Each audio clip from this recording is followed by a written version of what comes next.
Hello and welcome back to the Life She Built. This is part two of a two-part series, Ask Me Anything Launch Party Edition. In case you missed last week, just a quick rundown as to what this episode is all about. During our launch party, we had a little podcast studio set up for some of the guests, and they were able to be guests on the podcast by asking me questions. So today I will be answering more questions that we did not get to in last week's episode. So buckle up, grab a drink, and let's dig into it.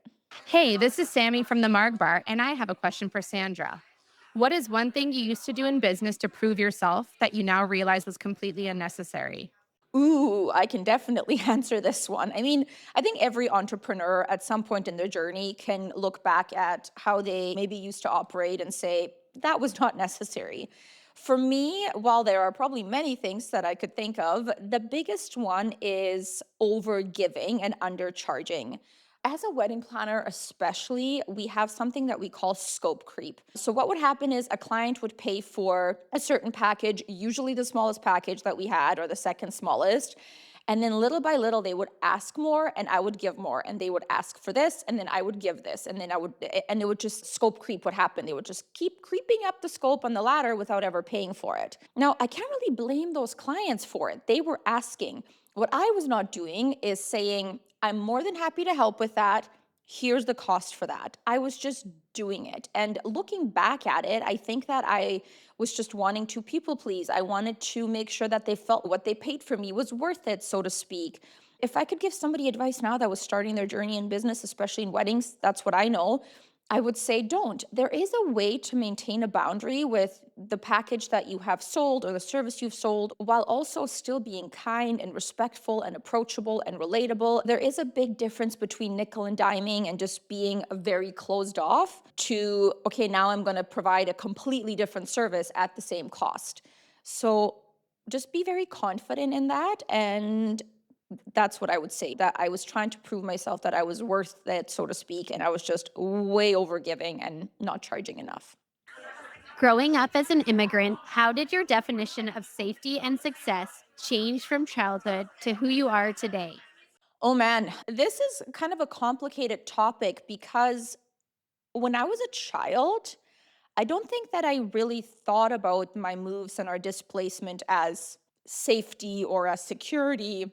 The only thing that I was concerned about was that I was leaving my friends and leaving behind what I knew. And I didn't want that. A lot of kids don't like change. And I was the same. I was quite content with the life that I was living at the time when I was younger. But it wasn't until I was older and some of that awareness started coming to me that I realized how much of the programming that I talked about in episode 2 really stemmed from being an immigrant and needing to prove myself and needing to achieve, etc. Because what happens when you're an immigrant, when you're a child of immigrants, is you watch your parents who, for kids who have safe parents, and I had safe parents and I still have safe parents, they are your kind of beacon of safety, and you look at them and they are your person. They are the strong ones, they're the wise ones, they're who you go to when you need anything. And then you watch those same people suddenly, they're working jobs for which they are overqualified, overeducated, too smart. They're doing it for survival. They're doing it to put you as a child through school and to give you this life that they couldn't have. You subconsciously feel that you have to be the reason that everything they did was worth it, so to speak. So then you do start to overachieve and you want to make them proud, etc. So I think that when I was younger, and by younger, I mean even as early as maybe 4 or 5 years ago, I just wanted to continue to make them proud and to be this big success. And I wanted to show them that, hey, everything you did was worth it. And especially when I left corporate, I wanted to show them I didn't leave corporate because I was lazy. I left it for something better. And they never asked that of me. This is what's so difficult for people to understand. Your parents don't necessarily drill that into you. It is just what happens when you are in this situation. For me, that safety and that success did mean having a stable job, having a certain title, or being seen a certain way. You really wanted financial safety because you wanted to be able to not just show your parents that, hey, look, it was worth it, but you also always have it in the back of your mind that one day they might need this from me. Because what happens with immigrant parents, with a lot of them, is that They haven't had the 30-year runway to save for retirement and to invest in all that stuff that we're lucky enough to have when we grow up in Canada and we start our careers here. So it's just, it creates all these feelings. And I remember my dad one time saying to me, because I kept saying, I want to pay for you guys for this, for this. And he was like, Sandra, we're not your charity case. And I laugh at that now, but I was telling myself all these stories that they needed me, and they were like, leave us alone, like, we're good. So that was really that version of success that I thought I needed to portray in order to make my parents proud and in order to make all their sacrifices worth it. And then as my unraveling happened, so to speak, financial security 100% is still a certain version of success to me. Not having to always look at every single grocery price is a version of success to me. That is a beautiful thing. And I know that it's a privileged thing. And being able to be there for my parents if they need it, despite what my dad says, you never know, because I don't know what their bank account looks like. So I just want to be ready just in case. That's just in my own head, I'm sure. But that is still a version of success. However, I will say that what I saw is that my parents, when I was really struggling and in the thick of it, and I was constantly working, I would go and visit them. So they live 6 hours away. I would go and visit them, and we would have maybe 15 minutes of conversation the entire time that I was there, of like deep conversation. I would just go there and I would open up my computer and I would be on my laptop working just on their couch. And my parents were kind of like, why did you come here? And I know that sounds so bad, but they're like, it's great, but like you have now made yourself pack up, drive here. It's probably more stress. You're not in your own zone where you can be more productive. Like, why did you come here? And I was like, yeah, you're right. Like, why am I here? And obviously I wanted the kids to see them, etc. But I realized that for my parents, this version of success that I was trying to show them, they were actually just watching their child suffer. And I was doing the complete opposite of what they wanted for me. They wanted me to have freedom. They did not want me to have this jail that I built myself in. That is really the biggest differentiator, is that I thought there was a version of success that I should have to make my parents proud, but they really just wanted me to have a good life. And they did not want me to feel all this pressure to make a certain dollar figure or to be successful on paper or whatever it is. Well, I actually really suffered inside. So hopefully that answers it. Hi, my name is Glennis, and I have this question to answer. What is a quiet, lonely moment from your journey that you have never talked about on a podcast before? Oh man. So I mean there were a lot of quiet, lonely moments in my journey. And I don't have like this one really drastic one to tell you about. And that was just like, that was my breaking point. I don't have one of those. For me, it was just a very silent, slow decline of mental health and of physical health and of relationships, etc. But I remember there being so many times where I would be in bed with my computer open, working, and it would be 2 o'clock in the morning, 3 o'clock in the morning, 4 o'clock in the morning.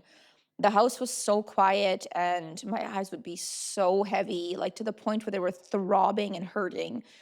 My kids are asleep in the room down the hall. My husband is asleep next to me, and I'm just grinding, grinding, grinding, and thinking, why am I doing this? And there was a lot of shame associated with that for me, because I felt like I wasn't contributing anything to the household. I wasn't contributing to my family. I just kind of kept thinking, one day we'll get there, one day we'll get there. And I'm like, what is there? What am I getting to? It was just like the strangest feeling of shame and feeling like, if this is success, I don't want it. Like, what am I doing right now? So there was just a lot of moments of shame like that, where I would be feeling like I was working so hard and it felt like for nothing. And it wasn't for nothing, but at the time it felt like that for me. So yeah, there was a lot of those moments, and I didn't want to tell people how I was feeling because I was embarrassed.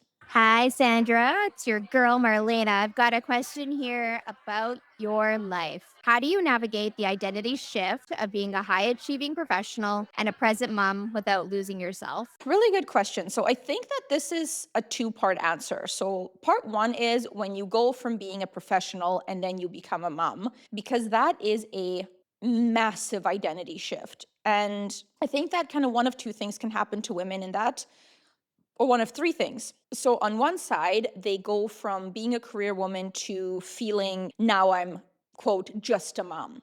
and their entire identity becomes being a mother, and that's all they do, that's all they know. And for some women, they're happy with that.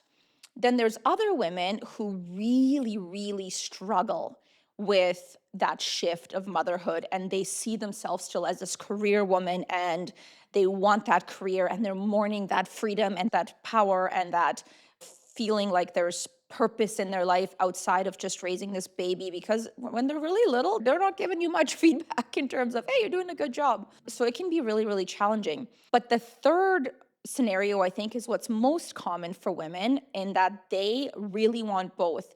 They love being a mom and they want to be a present mom. And yet, there's also this part of them that still yearns for purpose and productivity and to put something out into the world that's not just their children. And that is really where a lot of the disconnect can happen. And that was very much my scenario, in that I really wanted both. I just couldn't figure out for a really long time how to do both and how to do both well, or at least where I felt fulfilled in both areas of my life. So that's that identity shift. And if you listen to episode 2, and I would recommend that you do, it will tell you a little bit about how much I struggled with that and why I struggled with it. But that's a really tough identity shift.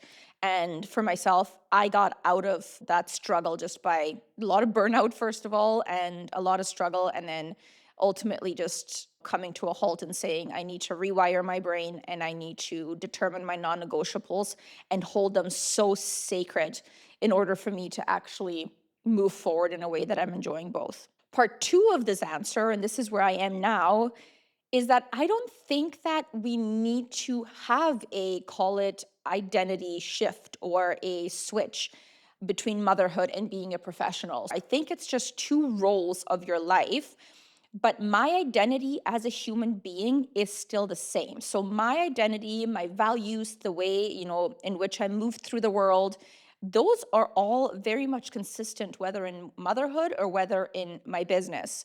So my values are the same. I very much value integrity. I very much value freedom. I value a lot of fun.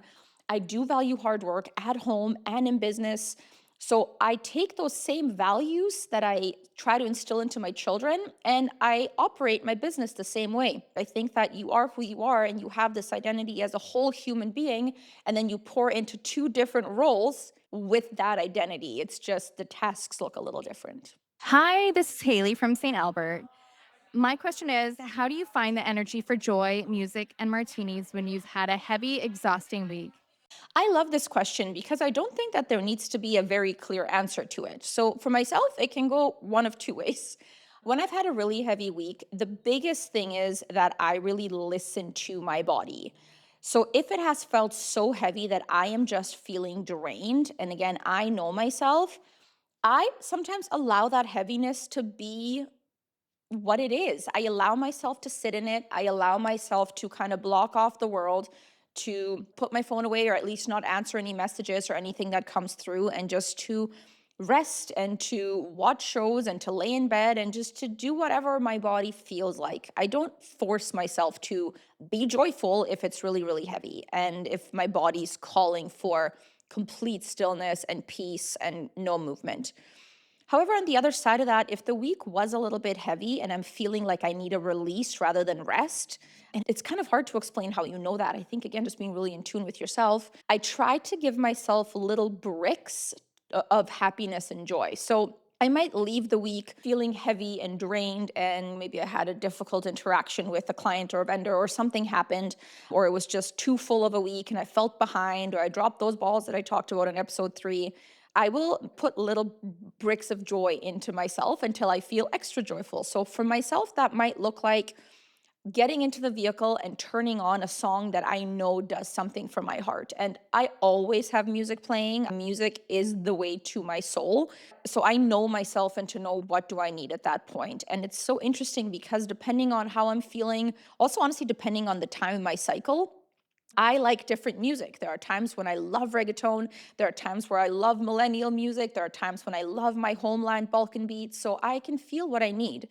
I'll go get myself a little treat, whether it's Chick-fil-A or an iced latte or whatever. Maybe it's even a trip to Sephora because I want a nice mask for my face. Like these little things will, again, add joy to my day. I will also hang out with my kids and I will sometimes purposely say something that I know will trigger one of their favorite reactions. And I'm not saying rile them up or like make them mad, but there are certain things I'm sure that every family has. If I say this thing, my kid will respond this way and I know it will always make me smile. So I will sometimes even do that. And again, it's just this layering of happiness. I will often, this is going to sound so silly, but I will go and I will do a full body shower. It's almost to like start afresh. I'll do a full body shower. I'll blow out my hair. I'll put on makeup again, just to like reawaken some of that new energy in me. I'm layering things that I need, and a martini never hurt anybody, okay? So, jokes aside, if you've had one martini, usually the second one comes easier. And by the time you've had your third one, you're full of joy. Sometimes I will honestly just, like I said, I'm feeling joyful and maybe I don't feel like going out, but we do go out with friends. I have that drink, we say a joke, and then that joy slowly comes back to me. So, again, knowing what your body needs, whether it's rest or release, I think that's where it starts. Hi, this is Naha from Roselight Events, and I have a question for you, Sandra. What advice do you have for an entrepreneur who feels completely lonely and isolated in their journey right now? You've done such a good job of always being so welcoming and inviting to entrepreneurs in all different markets, especially the wedding industry. So I feel like this is a really good one for you to answer. I kind of felt like that for a good part of my entrepreneurship journey. And for me, it was mostly because, like I mentioned in one of the previous episodes, is I started my business while I was pregnant and then I was straight into motherhood. Then I had another baby. I didn't have time or energy to do much in terms of business other than just grow it, grow it, grow it, and run it, run it, run it. But I think that a lot of entrepreneurs end up getting very lonely because they are operating just in a silo and feeling like they're alone. Then they're going on social media and they're comparing themselves to everybody else's highlight reel. So you end up feeling really alone and defeated and deflated. So, my tips would be number one is start connecting with people. And this can feel incredibly uncomfortable. I totally get it. But there's ways to do it in which it feels a little bit more natural. You know you're on social media anyway. Start engaging with accounts that you respect and aspire to be, or entrepreneurs where you can tell that there could be a personal connection. Now, a big caveat here, it's really important to be very, very authentic and genuine when you are doing this. We can smell desperation. We can smell when somebody's being fake. And I don't mean we in terms of the successful entrepreneur, I mean as human beings. So make sure that when you are connecting with these people, that you really truly mean what you're saying and comment things that are on your heart, or send them a DM and engage in those conversations, because it's not just having the conversation online with them. Oftentimes, those conversations do end up eventually going out of the chat and into a real connection so that you can have that kinship and that friendship and supporting each other. So that's the first thing that I would say is if you're already sitting there, that's a really good way to start engaging and making those connections so that you feel less alone. The other thing that I would say in terms of connection is get out there and actually meet people. Now, a few tips here as well. You don't want to just send out emails. Hi, XYZ. I love your work. Can I take you for a coffee to pick your brain sometimes? Girl, most people, their brain is worth much more than your cup of coffee. So, again, that's not a way to do it. What you want to do is establish that relationship first. And then eventually, like I said, it's going to be hopefully just a very organic connection and going for coffee. Sending out those, again, you're very likely to never actually have a relationship with those people, and then you'll feel even more lonely because you'll be like, why are they not responding to me? I reached out. So don't do that. Actually go to events. If there's an event, go introduce yourself. Don't just talk about yourself the whole time. Ask them about them. And again, make sure that it's very authentic and very organic. You don't want to go into it with what can I get out of this? You're connecting as a person first. Business comes after. We all want real connection first, then we talk about business. You don't go into these networking events and just start asking people for all their tips and tricks. It gives you the ick, right? I would say definitely get out there. And again, I know it's awkward. If you can bring a friend, that can help you. However, going by yourself is okay too. Most people, if you approach them in a really authentic way, will be receptive to having those conversations with you. And if they're not receptive, all you got out of that was just learning that they are not your person and you can just carry on. Don't make that about you. Know that they are just who they are. It doesn't matter who approaches them, they would act the same way. When you go to some of these networking events, give yourself a goal how many people to actually talk to. It might be two, it might be three. To begin with, it might only be one. Give yourself I'm only going to stay 30 minutes. I'm going to make one connection and then I'm going to leave. And you'll be surprised often you will actually stay longer.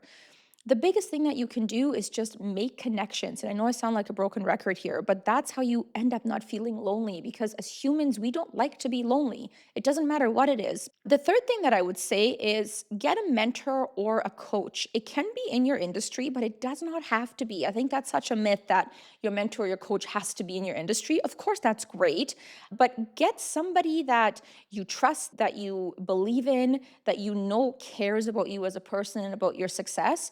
And sometimes you have to pay for that connection and to not feel lonely to start with anyway. And again, that's okay. I'm not saying pay for friendship, but what I'm saying is if you have somebody like that, they can often bring you into their circle and they can tell you even stories about maybe some other people without hopefully giving away confidentiality. But this person has dealt with this. There's somebody in my circle that has also dealt with that. And then you feel a little bit less alone just from the sheer stories that you're hearing about others and knowing that things are not always how they seem on social media, because most of us just put our highlight reel out there. That's normal. That's kind of what we're conditioned to be like, because most people don't want to put their darkest moments on social media, and even if they do, then they get backlash for it, right? So it's this vicious cycle that we're in. Again, those are my tips. I hope that it's helpful, but the overarching theme here is you have to make a point to reach out and start making those connections, and you have to be okay with rejection. And if you get rejected, all that shows you is that you tried. You will never get anywhere with anything in life if you just wait for people to come to you. And that includes being lonely in business. So get out there, make connections, and you'll be surprised what can happen. Hi, Sandra. This is Charnel from St. Albert, owner of the Frequency Facialist. And I had a question for you today. And that question is, how do you make your business work for you instead of you working for your business? Well, first I had to stop working for it. And that all stems from just knowing what does success actually mean to me in this season of my life. Once I had my non-negotiables and they were penciled in, then I really sat down and I went, okay, what does the business need to look like in order for me to be able to protect this? What is my peaceful parking spot in life that I don't really want to inch out of? For myself, it started with weddings. That was the biggest thing. And I went, okay, so right now I am doing 18 weddings a year, a bunch of different services that I'm doing. I'm sometimes doing 2 in 1 weekend. It was just not bringing me joy anymore. That's not the hustle and bustle that I wanted out of life. So I sat down and I really wrote out what about weddings brings me joy and what types of weddings do I want to work. And then I went, okay, perfect. This is the types of weddings that I want to work. Then I wrote out, what do these types of weddings require from me? And I figured out very quickly that they actually require a lot of me. The types of weddings that I like to do are incredibly involved. They're very design heavy. A lot falls on me, which I love. I want that. A lot of our couples trust us to the point where sometimes they don't even fully know what they're walking into. And I don't mean to say I'm keeping them in the dark, but they just trust us so much that they're like, yeah, approved, approved, approved, good to go, good to go. And then they come in and it's kind of a surprise, which is incredible. And then we do have some clients that are much more picky and they want to pick the hex code on everything, and that's okay too. But the majority of our clients are very just hands off and they just are happy that they hired a professional and they trust us. But that means that I have to be involved in most things, very, very deeply. And what that requires is a lot of time for me. And I want to be able to be available and I want to be able to execute these wedding at a level that I can be proud of. And then the other thing is I looked at Alberta and where we live, and we have a very short wedding season. My kids are off in the summer, and I don't want summer to be my super busy season where I don't see them. So what for me that ended up looking like was I will not do more than 3 weddings in a 12-month period. So say I have a wedding January, March, and July. I will not book another wedding until that January wedding has fallen off, and then I can book another one. And that has worked really, really well for me. But what that means is that in order for me to be able to do that, I have to charge a certain way. So we end up doing way less weddings, but my revenue per wedding is higher, and my clients are getting that value because I'm so deeply involved. That's how the business is working for me. I decided what I wanted out of my life, and then I had to reverse engineer what my business would look like and what would be sustainable in terms of a revenue slash profit per wedding, and then how many do I need to do in a year to get there, et cetera, et cetera. That's how I reverse engineered my main business, which is weddings. And then I also do coaching and mentorship with wedding professionals, which I really enjoy. But again, opening my calendar up allows me to do things like that. And then now here we are with the podcast. And again, I'm able to do that because I have designed my main business to work for my life, and that ends up being able to open up some capacity for me to be able to pursue some of these other things that I really enjoy doing. So I hope that helps. I know the wedding industry is not necessarily applicable for everybody, but I hope what you can take out of this is look at what you want out of your life, hold that sacred, that is your peaceful parking spot. And I always know that if I'm starting to back up too far out of that parking spot, I'm risking losing it. Then I will really quickly pull back into it and make sure that I'm pushing out the things that are pushing me out of that parking spot. So that's maybe a good visual that you have. Thank you so much for joining me on this episode of The Life She Built. That was a lot of fun answering those questions for you guys.